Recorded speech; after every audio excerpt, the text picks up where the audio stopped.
अगदी खरं आहे. आचार्य चाणक्य यांनी खरंच फार महत्वाच्या गोष्टी सांगितल्या आहेत. बायको आणि मुलांसमोर काही गोष्टी बोलणं टाळायला हवं, नाहीतर त्याचे गंभीर परिणाम होऊ शकतात. तुम्ही दिलेल्या माहितीनुसार या गोष्टी कटाक्षाने टाळायला हव्यात. एखाद्या विरुद्ध अपशब्द, पत्नी आणि मुलांसमोर वाईट बोलणं किंवा शिव्या देणं नात्यांमध्ये दुरावा निर्माण करतं. मुलांसमोर असभ्य भाषा मुलं आपल्या मोठ्यांचं अनुकरण करतात. त्यांच्यासमोर चुकीचे शब्द वापरल्यास तेही तीच भाषा शिकतात आणि त्यांचा आत्मविश्वास कमी होतो. पत्नीवर अपशब्द.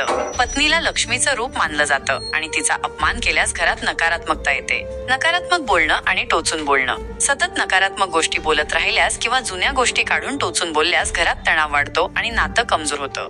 चाणक्य नीती हे खरंच एक मार्गदर्शन आहे आणि सुखी कुटुंबासाठी त्यात खूप चांगल्या गोष्टी सांगितल्या आहेत. घरात प्रेमळ आणि सकारात्मक वातावरण ठेवण्यासाठी विचारपूर्वक बोलणं आणि रागावर नियंत्रण ठेवणं खूप महत्वाचं आहे. धन्यवाद ही माहिती कंडेन्स केल्याबद्दल.